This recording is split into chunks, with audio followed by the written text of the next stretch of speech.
Right now, folks, we are going to add Bill Still to the call. Bill, are you on the line? I'm on the line. Thanks for joining us Can you hear today, me? Bill. Yes, we can hear you. Okay, finally, we've got something. Hey, how are you, Bill? Thanks for joining us today. So sorry about the technical difficulties. Oh, no, not at all. We've had a couple of them this morning. Bill Still is the director of Secret of Oz and The Money Masters, two absolute classics. And Bill, you have really worked on behalf of humanity to get the word out about these cartel banks. So I just want to thank you in advance. Well, thank you so much. As they say, there's not much money in money reform, so it is a labor of love. It is, isn't it? I've always said that, too. You know, it is a labor of love. You know, all of the hosts here on unboundradio.com work for free. Nobody's collecting a paycheck here. It is very much a labor of love. And I've had the pleasure of interviewing you once before, and we got into everything. But the reason that we wanted to get you on today is for listeners to help fund Bill's project about fixing Greece. That money-raising effort is over at Indiegogo. And Bill, why don't you tell us more? I know that there's still some time left for people to help you fund your project. Tell us a little bit about the project and how people can get behind you. Well, they go to Indiegogo.com, which is INDIE, not INDY, INDIEGOGO.com, and then just type in Fixing Greece, and that's the fastest way to get to it. Yeah, when I was doing my last project, Jekyll Island, I was in Greece for a while, and some professors there and some other media folks asked me to return to Greece to do my next project on trying to fix the Greek economic situation, because the solution is clear, and the only reason that the vast majority of people in Greece don't understand the solution is there's lots of money to be made from the current solution, and the rich guys of Europe just like what's going on in Greece fine, because it's going to further enslave and indebt the people of Greece, and that's not what the people need. They need to free themselves from this EU Euro monster and return to Greek sovereignty, issuing debt-free Greek money, which is issued not as a debt instrument, but strictly to benefit all the people equally, and to renounce the debt owed to the European bondholders and get Greece free. And yes, of course, once they reissue the drachma, then of course the drachma will be devalued. But, you know, what does that mean? That means that BMWs from Germany will be too expensive for the Greek people to import anymore. So, I mean, is that really that big a downside? What's going to happen is imported goods will become so expensive that it'll stimulate internal manufacturing of Greece massively. And really, that's the only way you can have a good economy, is to make stuff. And right now, Greece is not making that much stuff. It's importing most of its stuff, and also importing debt from the European Union, and that just cannot continue. Greece is in a death spiral economically right now, because all the EU is offering is debt and more debt, and they're trying to sell it to the people of Greece that, oh, well, you know, you're coming under the wing of Big Daddy, and Big Daddy's going to take care of you. But Big Daddy's not taking care of them. All Big Daddy is offering is more and more debt, and the purpose of which is basically to steal all the remaining assets of the nation, including their gas and oil and silver production. Yeah, and, Rory and I just had the pleasure of talking with Andy Hoffman from Miles Franklin, and, you know, his prediction is that Greece is toast. I mean, Greece is the absolute poster child for the fact that austerity won't work. It can't be. What is happening in Greece cannot be fixed, and ultimately what will happen is Greece will drop out of the EU and go back to the drachma. I mean, what should the people of Greece be doing right now? Just exactly what you just said. Your previous guest was absolutely right. Greece should, instead of being forced out of the EU, which might take another year or two, why not minimize the damage and the pain and just go ahead and do it voluntarily? If all the Greek nation would get behind this single solution, they could, of course, force their parliament to do it. Of course, the way these guys control parliaments is through loans, both to the various political parties and to the individual politicians involved. And we found out first in Israel when I was there about a month and a half ago, and subsequently in Ireland and Iceland, the same thing is going on. That's the way they control these parliaments, through personal short-term loans. They're called call loans, 60 and 90-day call loans. They indebt not only key politicians, but their political parties as well. In Israel, it's an absolute fact that all the main 8 political parties are indebted through these call loans to a tune of 3 to 5 times their net worth. And some of the party leaders even have to put up their personal residences as collateral. So it's very difficult to get any effective anti-bank legislation through these parliaments when, to do so would absolutely break financially all the parties and the individuals involved. So that's how they control the situation, through debt, and until people realize it and start banging on the drums of publicity to put an end to this, we're never going to end it. And we have the very definition of the word plutocracy, that's ruled by banks. And that's what's going on right now in every nation on the face of this earth. And we see the the results most starkly in Greece, but every nation is going to go down that path, and we're all going to have to face the same thing sooner or later. We're on the line with Bill Still, the director of Secret of Oz, The Money Masters. And Bill, what is your new project called? Is it called Jekyll Island? The new project that was just released last month is called Jekyll Island, and it's readily available at jekyllisland-themovie.com. The project that I'm pursuing right now is, of course, the Greece project, which is called Fixing Greece. I've not watched Jekyll Island yet, but let's talk a little bit about Jekyll Island.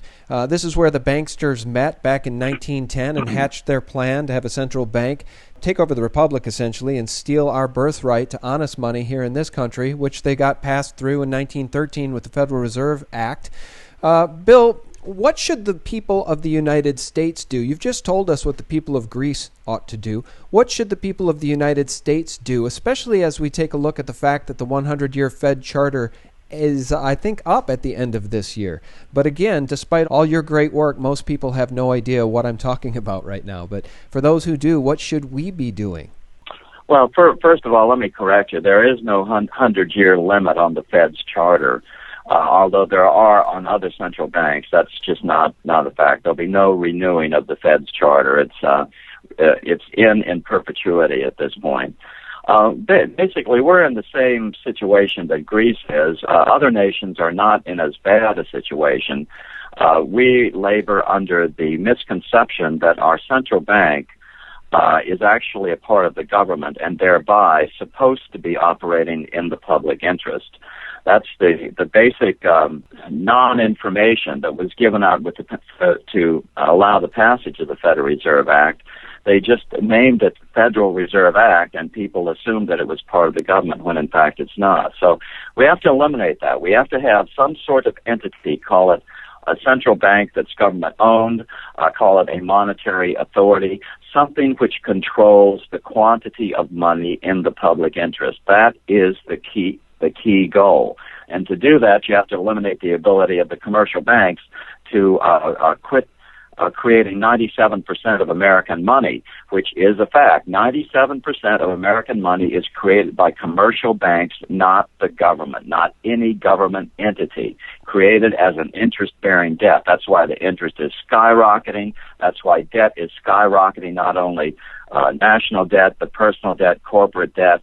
That's why the austerity program will not work, because the last thing you want to do is reduce expenditures, reduce money in the system, because all money is debt.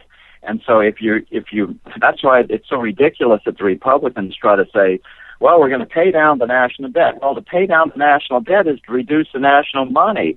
Right now, are you suffering from too much money in your pocket? I'm certainly not.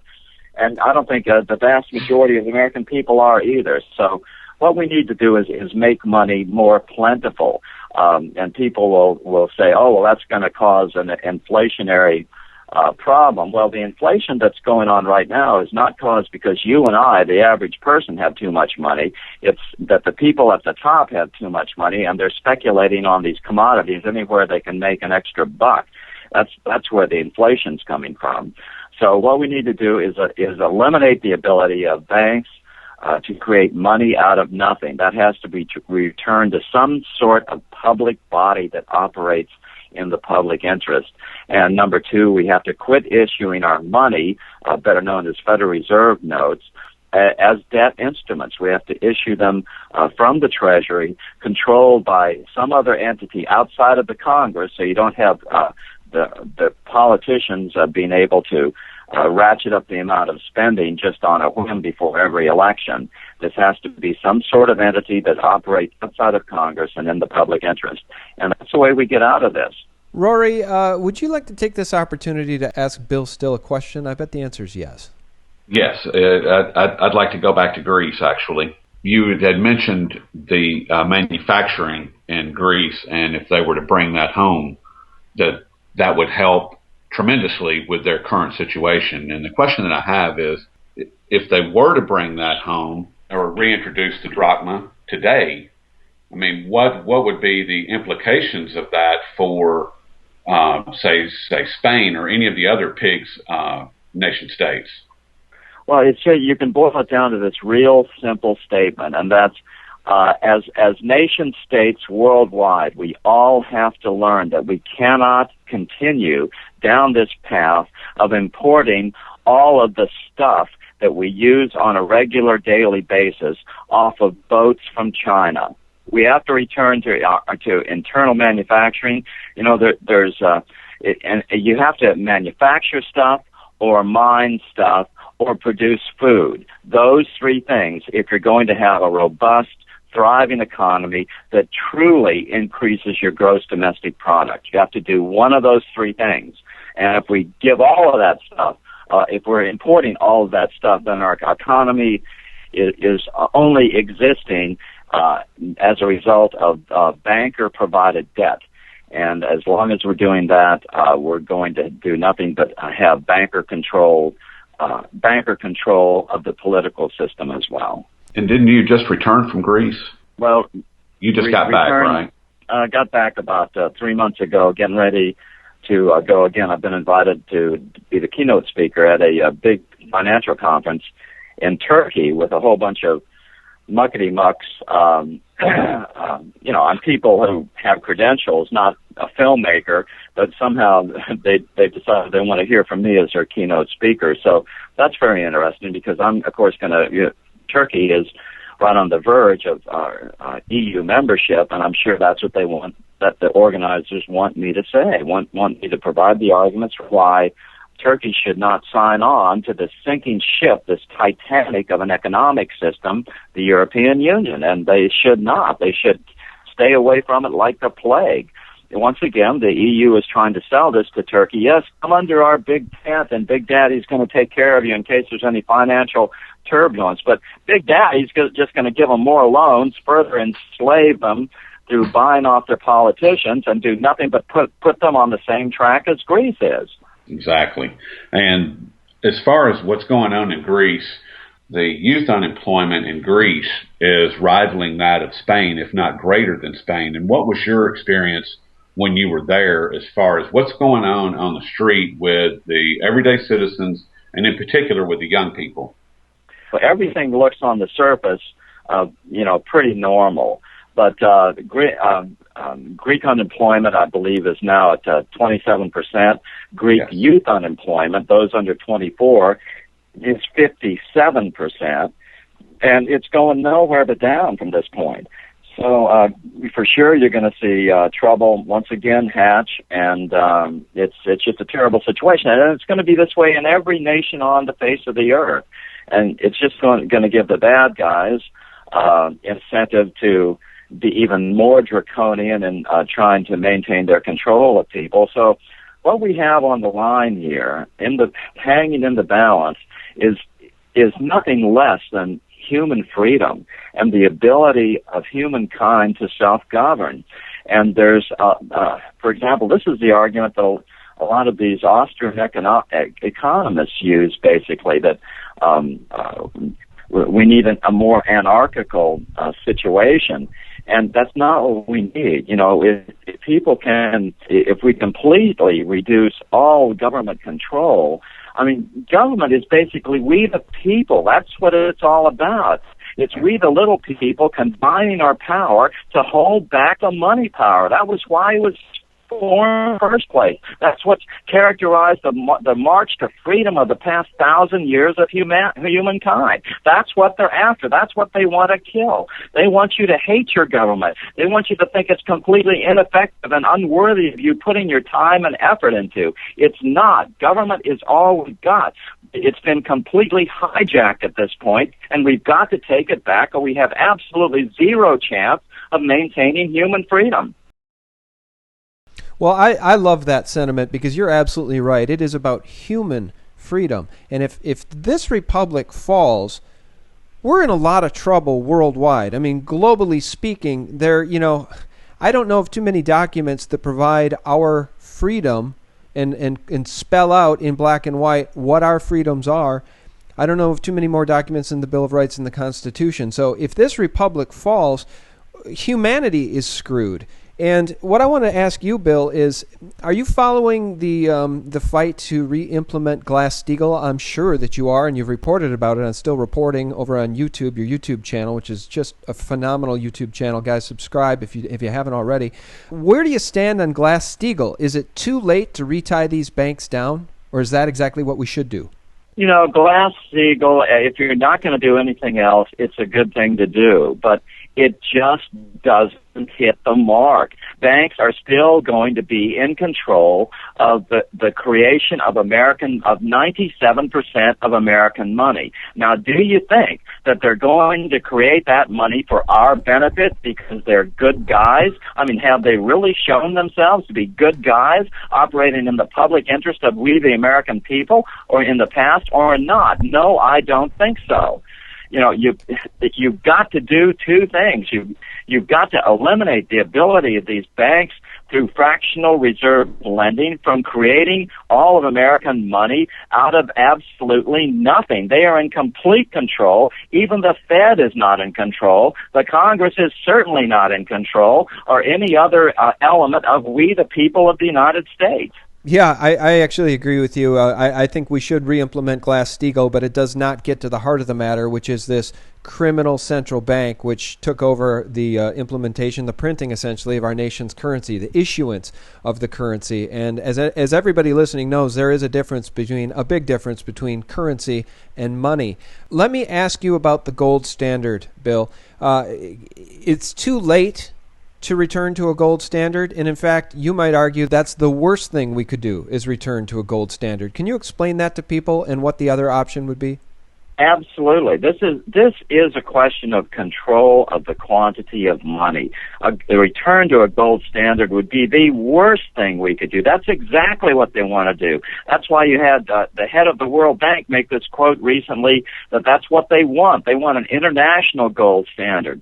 And you could just go on and on. We were on a gold standard during the Roaring '20s. Did that control the quantity? Go look at the graph of the Dow Industrial Average throughout the 1920s and 30s, if you think the quantity of money was under control.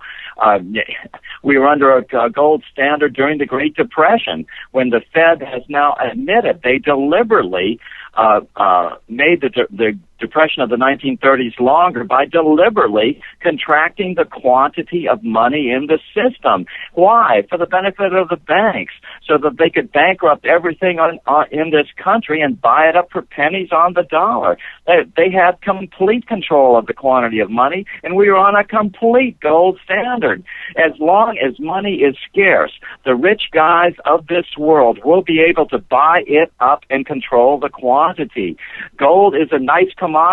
You might make a lot of money speculating on it or keeping it. The same thing with silver. But it is a scarce commodity. It would be like me making the basis of money be the hairs of my head. It would be great for me. It would be great for my barber, but it wouldn't be great for anybody else on the face of this earth.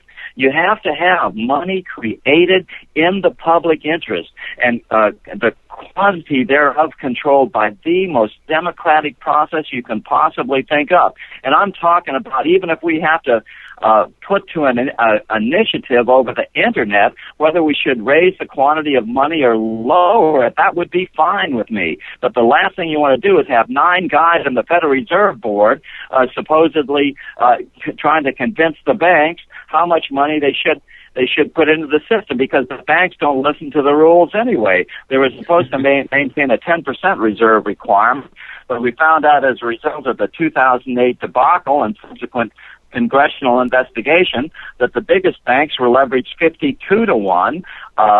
Freddie and Fannie were leveraged 80 to 1, and the huge investment operations, speculation operations, like Goldman Sachs were leveraged 333 to 1. And then Obama came on and said they even have the gall to say we should eliminate the reserve requirement altogether. So they haven't made enough money. We have to give them infinite ability to make money. That's not the way it should be. This should be controlled for the benefit of we the people, and gold will not do it because the rich guys can buy up the quantity. And there's just one family, if you start reading the history of the Rothschild family, who have been completely interested in buying up all the gold resources on this planet for the last 250 years. So that's what would happen, and that would not be good. You have to democratize this. You have to deconsolidate power. Gold is the ultimate in consolidated money. Well, and I want to ask you about the Rothschilds and your just historic and brilliant documentary, The Money Masters, in a second. But first, let me get your reaction to this. Most Americans don't realize when they hear Obama talking about evaluating possible future Fed chairman when Bernanke steps down. One of the names on that list, and if people don't know, I don't think people realize when Obama talks about these things that the Federal Reserve presents any sitting president with the names. So 5 or 6 names are presented from which he supposedly gets to choose. So he doesn't get to choose from all of the best economists in this country. He's given names, and then he gets to pick from that list of names. And one of the names being bandied about this time is Larry Summers. Can you think of anything more absurd than Larry Summers being the next Fed chairman? No, I can't, and that's exactly the point. Their point is they aren't put in there for their economic skills or brilliance. They are put in there as they're completely bought and will not dare open their mouth about what the truth of this is, that banks control the quantity of U.S. money, commercial banks, and that the government, any form of we the people, have absolutely nothing to say about it, and therefore the banks run the government. And, that's what we found out in Israel, for example. This whole thing about the short-term notes to politicians and political parties. Once you understand what is behind all this and why the politicians won't tell you the truth, because their loans will be called, their families will be destroyed economically, that's why you don't hear the truth. That's why you don't hear the truth from the major media, because they're all loaned out to the max to J.P. Morgan. And that's why we'll hear the truth from you guys, because you don't take these loans. Yeah, and I'm not on the payroll of Council on Foreign Relations. I'm not a member of the Council on Foreign Relations. Neither are you. Neither is Rory. So that is where some of the truth gets to come from, is from these sources that aren't bought and paid for. I think it's why the alternative media is exploding. But, we've all been inspired by guys like you, Bill. I mean, I have to tell you, The Money Masters, I've watched it twice in its entirety, and I know it's, 3+ hours? And, that's old school. I mean, I'm a producer-director, and you're the real McCoy. You went to Europe. You stood in front of a Rothschild manor off in the distance. It's really incredible stuff, and for anybody who hasn't seen The Money Masters or Secret of Oz, go see it, and check out the latest one, Jekyll Island. But Bill, The Money Masters, I got to tell you, let's talk a little bit about that. I mean, what a work! How long did that take you to shoot? And did you run into any problems? Did you just fly completely under the radar as you stood in front of a Rothschild castle? Well, I take precautions. I know how to be cautious, but no, I've never had any direct threats, believe it or not. And probably my precautions have been too much, and I haven't been able to film as much as I wanted to. But, you don't know what's going to happen, and so, you just take precautions. And so you roll up to a place that you don't have a big fanfare, you don't ask for permission, you just pull out your camera and shoot the little piece of the script that you have to, and then you fold up and go to the next place. And that's the way it works. And, I don't know. That's all I've got to say about it. I shot in front of the Rothschild place in outside of Paris about 6 months ago for Jekyll Island, and you do worry about it even then, but nothing's happened so far. Well, let's talk a little bit about the Rothschilds. You mentioned earlier that really that is the one family that controls most of the world's assets in terms of, physical assets, commodities, maybe gold specifically. I think by some estimates they control maybe 50% of the world's wealth.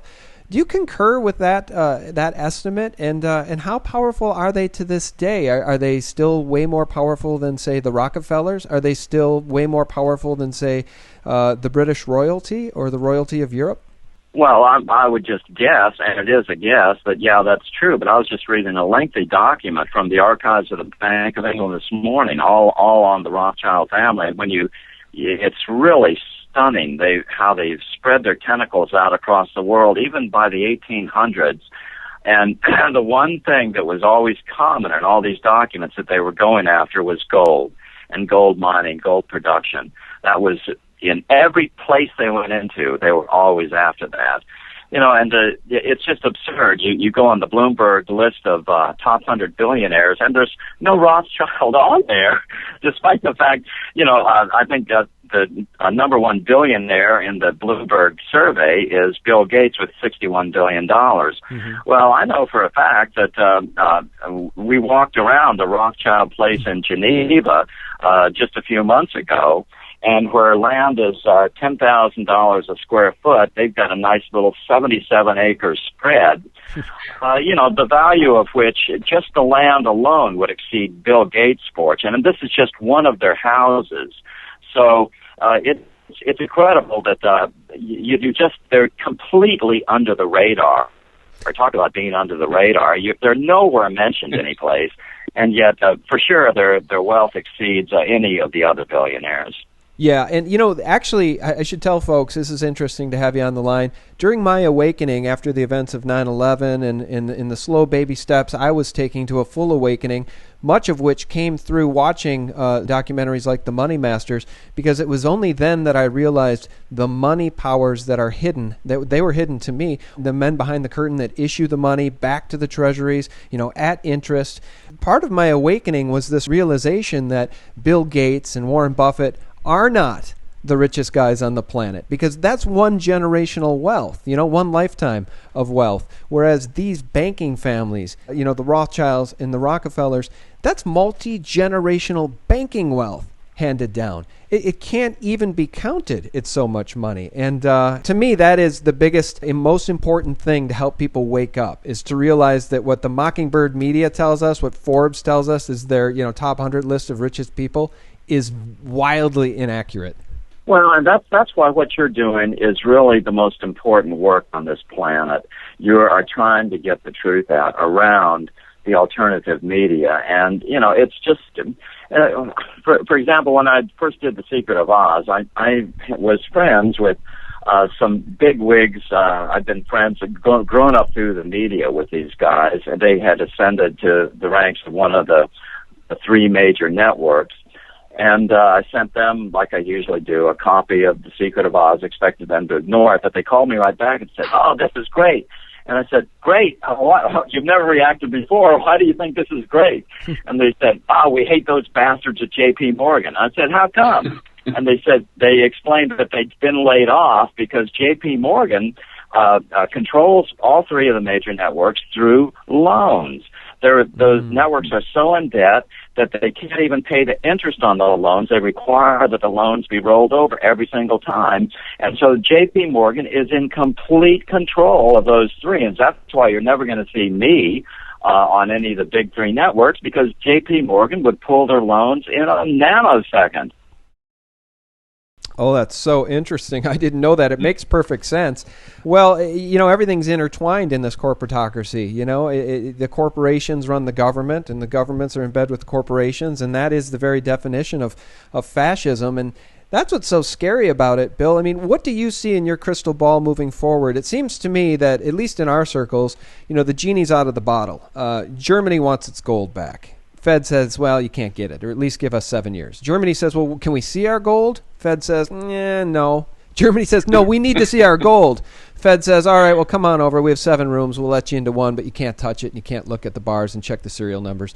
I mean, the genie's out of the bottle. So I guess what I'm wondering, Bill, is if this system does finally collapse under its own weight, what comes next? Does the New World Order win? Do the Rothschilds win? Or is the genie so far out of the bottle that the rest of the nation states are going to say, we're not signing up for whatever you want to come next. We're going to sign up for our own personal sovereignty.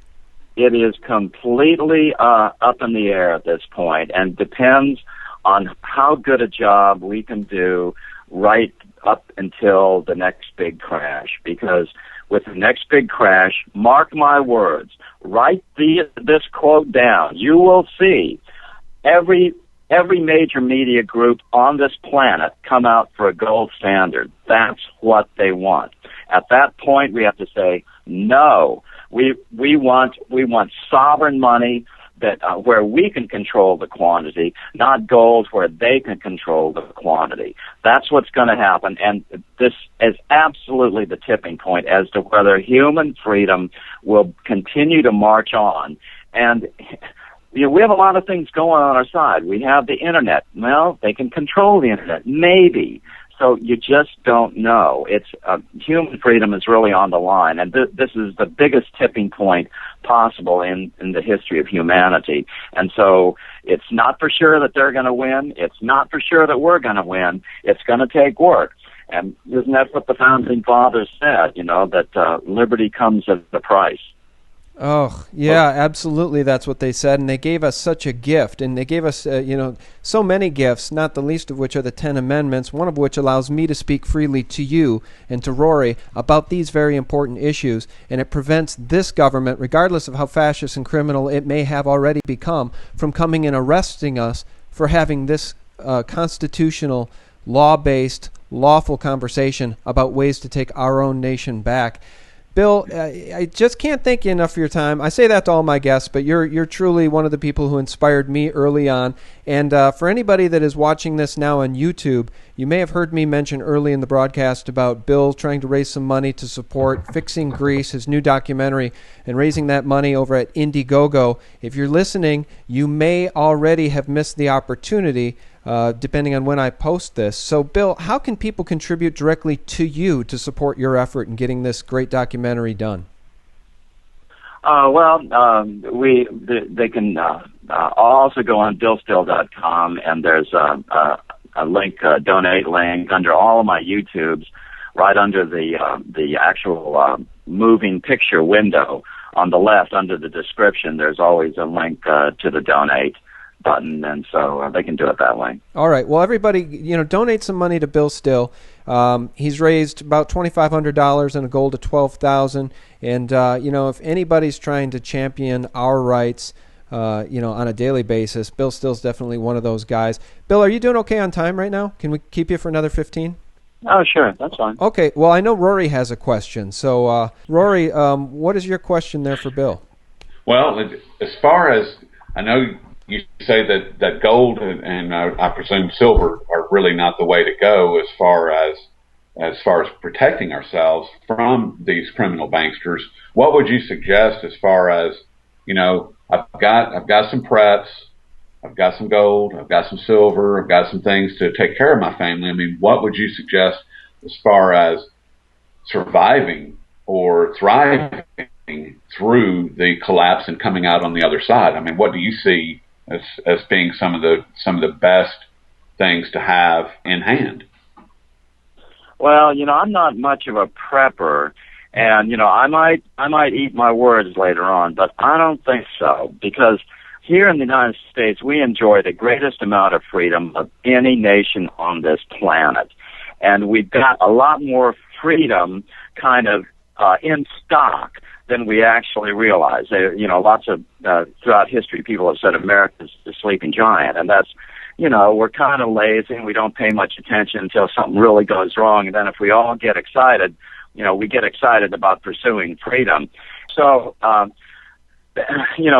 America, as they say, is the cleanest dirty shirt in the laundry. I think we'll be the last nation to go down.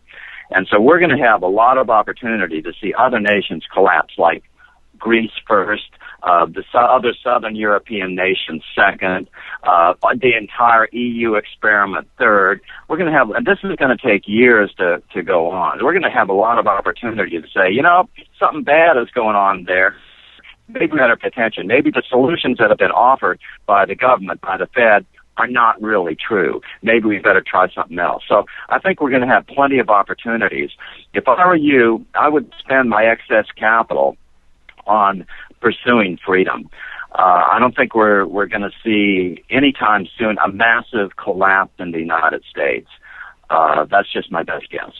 Okay. So as far as pursuing freedom, I'm going to need a little help and direction.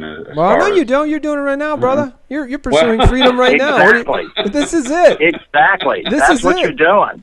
Yeah. That's the most important thing you can do what you're doing is the most important thing you can do on the surface of this planet. And that's to get out the truth and get it out in a positive message that, no, this is not doomsday. We can fix this. It's easy. We just all have to get going in the same direction. That's why they love keeping people confused with this whole gold money thing. Then the Republicans are going with, well, we'll pay down the national debt thing. It's all a bunch of BS. We've got to just do the simple thing, and that's take back our ability to control the quantity of money. It doesn't matter what backs the money. What matters is who controls the quantity, and that's not we the people right now. Well, spot on, sir. You know what? It's such a joy to have you on, and I did write down your quote. And you said, and I'm paraphrasing, I think I got most of it right, quote, "You will see every major media company come out for a gold standard, calling for a gold standard, and we will need to say no. We want sovereign money because we are at the tipping point for human freedom." Did I get that right, Bill? Yeah, that's close enough for government work. And you also mentioned somewhere along the line at the first of the interview, we want honest money. Well, but honest money doesn't mean gold money. Honest money means that we are in control of the quantity. Well, very good. We know the system in place right now isn't working for anybody but the richest of the rich. And Bill Still's new documentary, Fixing Greece, is in production now. He needs your help. Please stop by BillStill.com to learn more. Get in touch with Bill.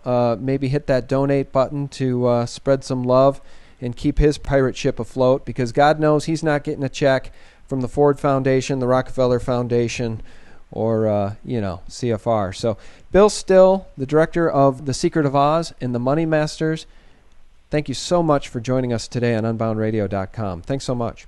Thank you. All right, and take care, and please do keep in touch. We'd love to speak with you again when you get back from Greece. Okay, bye-bye. Okay, bye, Bill. Thank you. Rory? Yes, sir. So check this out, brother. We have another 10 minutes left, and we got to talk to some interesting folks today. Bill Still, in the flesh. What'd you make of that? It was... my eyes have been opened up wide today. I mean, it's been a roller coaster over here, and with Zeke and the conversation that we had with him, and now going right into Bill Still. I mean, they're intertwined, in my opinion. Yeah, it's wow. Yeah, no, I agree. And what great guests! I mean, it's a small world. I say this time and time again. It's a small world. And to be able to speak with Bill Still, who is one of the folks that was central in waking me up and helping inform me about how the world really works. I mean, what a joy. I mean, how lucky are we? And, my thanks to the internet, right? My thanks to the internets, the interwebs, that have made this all possible. Because if it weren't for the internet, these conversations probably wouldn't be happening. And, we wouldn't be able to get guests on like Bill. It wouldn't have been as easy to reach out. It wouldn't have been as easy to find an audience who cares about this stuff.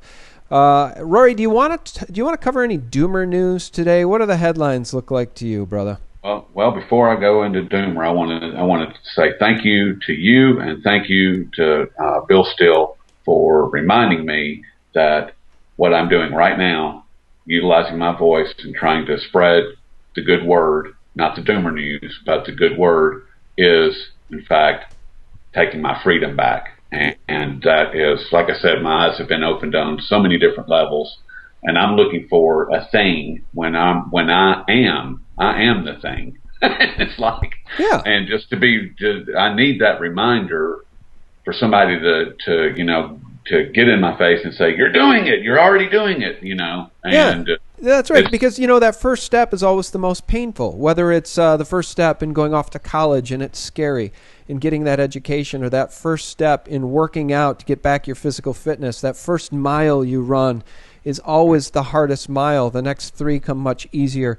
And once you start, and it may be overlooked, which is what I was doing. That first step may actually be overlooked or so close to you that you can't see it, and that's what was happening. That's what's been happening, and that's why I'm very grateful for what you and Bill Still just said. Just reminded me of that. It's like, don't overlook the first step. You are the first step, and don't forget that. So, well, I haven't hung up on Bill. I wonder if he's still there. Bill, feel free to chime in. He just messaged, Rory, this is for you.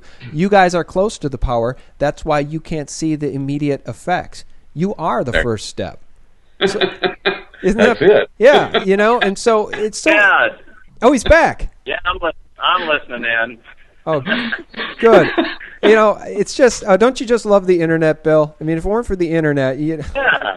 It's just so cool. And, we try to empower people. You just can't expect immediate results, because we're talking about the greatest power against human freedom in the history of humanity.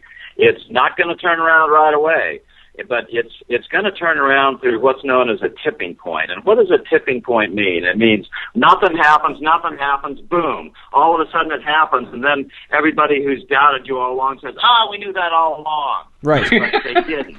That's right. You know They that did. right now. Right. And you're the ones expending your valuable time and your money to make it happen in the face of nothing on the surface happening. And that's why you guys are to be commended. Well, and you too, sir, for inspiring us, because, this tipping point that you talk about, we have seen, and there's great examples of these tipping points. The one I point to a lot is when bovine growth hormone lost the battle, when Monsanto lost the battle to have that in all the milk, because people were, telling Walmart, people were telling, their local grocery stores, we want BGH-free milk. We want labeling. We don't want to have that stuff in our milk. And eventually it became so unpopular that Monsanto sold it off. And I don't even know who has it. DuPont or somebody now has it. And they can't market the stuff because nobody wants BGH milk, because we hit a tipping point. Well, right. But you never heard on Monsanto before they made that decision come on the radio and say, "Oh, you guys are really making a difference. You're really putting a hurting on us, Now we're thinking about dropping it altogether." No, they probably said nothing but, everything's going along smoothly until they finally made the decision and then dropped it. Yes, that's a great point. And I do wonder, and that's why I asked you about what you see coming in your crystal ball, because I do feel like, the money powers are sort of being hit in the stomach the same exact way Monsanto's been hit in the stomach with people no longer wanting GMOs. Europe is starting to ban GMOs. It's only this country where it seems carte blanche for these corporations to victimize humanity. And that's the scariest part. We are the freest nation on the planet, ... But are we really? I mean, it seems like the corporations do whatever they want. Well, you have to remember that, this is the big battle right here over this country. This was the great experiment in human freedom. This took freedom to the next step. And so naturally, you're going to have the nastiest guys on the planet in here trying to kill it off. So, this is the ultimate big leagues in world politics. So you just have to understand you're up against the toughest guys, and we're the toughest guys for freedom. So it's an equal match right down to the last stroke. And I love that.